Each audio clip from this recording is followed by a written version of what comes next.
Welcome to trendy reaction channel. हंसते रहिए, मुस्कुराते रहिए और हमें अपना प्यार दिखाते रहिए। मेरा नाम है रै बाबू। मेरा नाम मोहम्मद शहबाज। मेरा नाम है मोहम्मद काशिफ बाबू। गाइस, आज की वीडियो जो है वो सैलरी मैनिपुलेशन है। देखते हैं सैलरी मैनिपुलेशन क्या होती है, सैलरी का कितना इंपॉर्टेंट रोल है आपकी लाइफ में, सैलरी पे कितने लोगों की जो है लाइफ डिपेंड करती है। सारी वीडियो में जानेंगे और अपना व्यू एंड पे देंगे। वीडियो स्टार्ट करते हैं। 1 2 3। कोई भी इंसान अगर किसी कंपनी में काम करता है तो उसके पीछे जो सबसे बड़ा इंपॉर्टेंट फैक्टर होता है वो होता है सैलरी। एम्प्लॉयर को उसके बदले में सर्विसेज मिलती हैं और एम्प्लॉय को उसके बदले में सैलरी मिलती है। अब ये सैलरी इतनी इंपॉर्टेंट होती है कि इंटरव्यू के टाइम पे ही इसका डिस्कशन हो जाता है। अब जो लोग एक्सपीरियंस होते हैं वो तो धीरे धीरे करके समझ जाते हैं, लेकिन जो लोग फ्रेशर होते हैं और जिनकी पहली जॉब होती है उनके साथ होता है धोखा। अब धोखा मतलब ये नहीं कि कोई इलीगल एक्टिविटी होती है। धोखा मतलब ये जो पूरा सैलरी का स्ट्रक्चर है इसकी इंफॉर्मेशन ना होना, इसका फ़ायदा कंपनीज उठाती हैं। अब इस सैलरी स्ट्रक्चर की समझ ना होने की वजह से एक एम्प्लॉय को हर महीने सैलरी डिडक्शन का नुकसान झेलना पड़ता है। और इसको समझने के लिए आपको कोई रॉकेट साइंस की ज़रूरत नहीं है या फिर अलग अलग बेनिफिट और अलाउंसेस समझने की ज़रूरत नहीं है।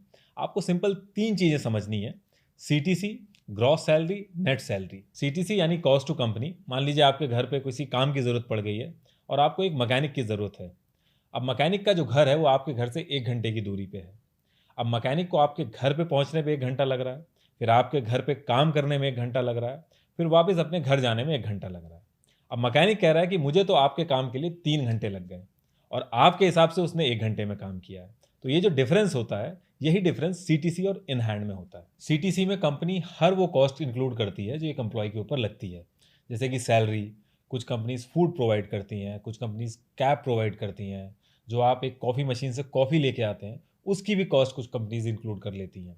तो कुल मिला के जो पूरा ओवरऑल पैकेज है उसको बड़ा दिखाने के लिए, ज़्यादा दिखाने के लिए कंपनीज अलग अलग चीज़ें ऐड करती हैं। सीटीसी कोई लीगल टर्म नहीं है, इसको अकाउंटेंट्स पहले कंपनी की कॉस्ट कैलकुलेट करने के लिए यूज़ करते थे। फिर धीरे धीरे पैकेजेस को बड़ा दिखाने के लिए एचआर ने इसको ऑफर लेटर में भी इंक्लूड कर दिया, जो कि नहीं करना चाहिए था। क्योंकि जब आप पीएफ, ईएसआई ये सारी चीज़ें इंक्लूड करते हैं ऑफर लेटर में तो इनके रेट चेंज होते रहते हैं। जैसे लॉकडाउन में 12% से 10% हो गया था पीएफ, और ईएसआई भी कभी कभी 6.5 से 4% हो जाता है। तो उस टाइम पे ये जो कॉन्ट्रैक्ट है एक एम्प्लॉय और एम्प्लॉयर के बीच में, इसका ब्रीच होता है। दूसरी चीज, जब सीटीसी में कंपनी हर एक चीज इंक्लूड कर रही है तो एम्प्लॉय भी सिर्फ 8 और 9 घंटे काम नहीं करता है कंपनी के लिए।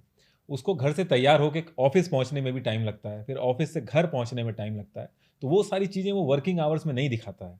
इसलिए इस चीज को बेस्ट प्रैक्टिस नहीं माना जाता है। और इंटरव्यू के टाइम पे आप कभी भी सीटीसी पे नेगोशिएट मत करिए। कंपनीज के पास एक्सपर्ट लेवल के एचआर और नेगोशिएशन टीम होती है जिनकी फुल टाइम जॉब होती है कि इंटरव्यू के टाइम पे आपसे नेगोशिएट करके कंपनीज का फायदा कराना। और अगर आप सैलरी ब्रेकअप देखे बिना सिर्फ सीटीसी पे नेगोशिएशन करते हैं इंटरव्यू के टाइम पे तो ये अच्छा आइडिया नहीं है। आपको हमेशा ग्रॉस और नेट सैलरी पे ही नेगोशिएशन करना चाहिए। और नेट सैलरी वो सैलरी होती है कि टीडीएस, पीएफ ये सारे डिडक्शन होने के बाद आपके अकाउंट में कितना पैसा आएगा उसको नेट सैलरी कहते हैं। तो आप जब भी सैलरी नेगोशिएट करें ग्रॉस और नेट पे ही करें। और कुछ चीज़ों को आपको कंसिडरेशन में रखना होगा जब आप नेगोशिएट कर रहे हो कंपनीज से। एक एम्प्लॉय के पीएफ अकाउंट में एम्प्लॉयर और एम्प्लॉय दोनों 50-50% कॉन्ट्रीब्यूट करते हैं, लेकिन कुछ कंपनीज एम्प्लॉयर वाला पार्ट भी एम्प्लॉय की सैलरी में से डिडक्ट कर लेती हैं। तो आपको सैलरी के ब्रेकअप में ये पीएफ वाले पार्ट में ये चीज़ भी देखनी है। दूसरी चीज़ है परफॉर्मेंस बोनस। एक कंपनी की नज़र में आप कब परफॉर्मर कहलाएंगे इस चीज़ को आप प्रिडिक्ट नहीं कर सकते, तो इसकी भी कोई गारंटी नहीं है। कुछ कंपनीज मेडिकल इंश्योरेंस बल्क में खरीदती हैं बहुत ही सस्ते में और आपके ऑफर लेटर में उसको ज़्यादा दिखाती है। अलग अलग टैक्सेस बचाने के लिए कंपनीज बहुत सारे अलाउंसेस दिखाने लगती हैं। एक एम्प्लॉय जिसकी 8,000 सैलरी है, जिसका कोई टीडीएस नहीं कटना है, उसके भी 8-8, 9-9 अलाउंसेस दिखा रखे होते हैं। जबकि 2019 में सुप्रीम कोर्ट ने अपने स्टेटमेंट में कहा था कि जितनी भी प्रैक्टिसेस हैं ज़्यादा से ज़्यादा अलाउंसेस दिखाने वाली, ये तुरंत बंद होनी चाहिए। ये सारी चीज़ें लेबर लॉ में लूप होल निकाल के बहुत ही लीगल तरीके से दिखाई जाती हैं। तो अगर आप इसके खिलाफ कंप्लेन भी करेंगे तो आपको कुछ ज़्यादा हासिल नहीं होगा। लेकिन फिर भी अगर आपको लग रहा है कि कोई कंपनी बहुत ही ज़्यादा अनएथिकल प्रैक्टिस कर रही है तो आप लेबर कोर्ट में कंप्लेन कर सकते हैं। जैसे जैसे लोगों की प्रेफरेंसेस रिमोट जॉब्स की तरफ बढ़ती जा रही है वैसे वैसे computer science related jobs, new technologies, इनकी डिमांड भी बढ़ती जा रही है। और इन सब चीज़ों में आपकी मदद कर सकता है Geeks for Geeks. Geeks for Geeks एक all in one computer science learning platform है जो कि पढ़ाई से लेकर प्लेसमेंट तक हर एस्पेक्ट में आपकी मदद कर सकता है। इसमें कई सारे कोर्सेज हैं जैसे कि इंटरव्यू प्रिपरेशंस, न्यू टेक्नोलॉजीज, जो कि आपको आपकी ड्रीम जॉब दिलवाने में मदद कर सकता है। And the best part is they have structured top quality content eight an affordable price.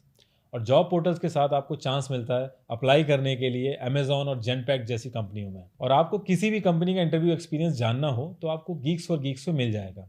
And if you want to learn for free, you can watch webinars and workshop from the YouTube channel of Geeks for Geeks. So choose wisely and start your coding experience with the right platform. जी guys, Nitish Rajput ने बहुत अच्छी guideline दी, हमें समझाया। Guys उनके channel को भी subscribe करना ना भूले, बहुत अच्छा बंदा, बड़ी एक्सप्लेनेशन देता है। बाबू भाई क्या कहना चाहिए इस सैलरी की डेफिनेशन पे जो उन्होंने बताई? बिल्कुल बाबू भाई जो उन्होंने बताया इस बीच में, ये उन्होंने बहुत ही अच्छा किया। मतलब जो भी जॉब होल्डर हैं, मतलब जो मुख्तलिफ कंपनियों में काम करते हैं, इस लेवल को उन्होंने आगाह किया है कि हर चीज़ का मतलब है अपनी सैलरी के मुताबिक उनको ख्याल रखना चाहिए। कुछ कंपनियां बीच में अनलीगल तौर पर काम करती हैं कि मतलब उनको बोनस वगैरह में सिस्टम में, आपको पता है ऐसे नहीं होता, तो इसलिए उन्होंने कोर्ट में इसका थोड़ा सा जिक्र भी किया बीच में कोर्ट का, कि इस पे केस भी हुआ था। तो ये जो ऐसे कंपनियां काम कर रही हैं तो उन पे चाहिए, जो वर्कर वहाँ पे काम करे, अगर उनको वहाँ पे उनके हकूक नहीं मिल रहे जी, तो जो वो आगे कोई भी किसी बड़े अहदेदार को कंप्लेन करनी चाहिए ताकि वो कंपनी वाले सुधर जाएं।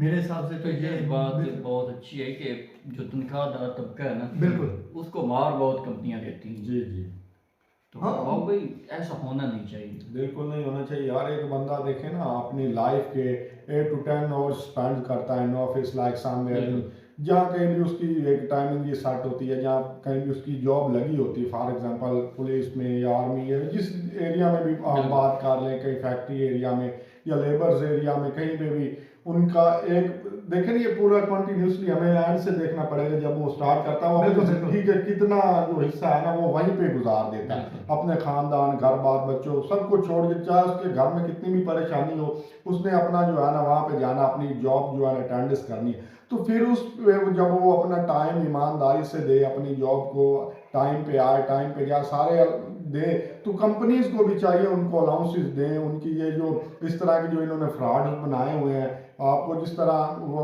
बता रहे थे भाई, नेट पेमेंट आपको क्या और बताया और जाता है और मिलती और है। हाँ, बिल्कुल। ये डिफरेंस रखा जाता है, ये तो गलत बात है, ये तो फिर ज्यादती होती है। आप उसके साथ मजदूर का हक खा रहे हैं, ज्यादती कर रहे हैं, इस चीजें नहीं, बहुत ज्यादा रख देते हैं, बहुत ज्यादा। आप उनको क्लियरेंस करें भाई, ये आपकी जो है ना आपके सारे ये होगी अलाउंस, तो सारी बातें आप खुद बताएं उनको। एंटीएन ये होता है, ये आपकी इतना वर्किंग आवर का जो है, जो भी आपका वर्क, जो भी आपका टाइम लगेगा कंपनी में लगेगा, आप घर से निकल पड़े कंपनी के लिए, तो आप घर से जो निकले वो टाइम नोट किया जाएगा, तो उस टाइम से के लिहाज से आप, ऐसा कोई भी नहीं देता। हाँ, कोई यही तो चीजें है ना, वही तो बता रहा था, यही तो डिस्कशन होनी चाहिए पहले।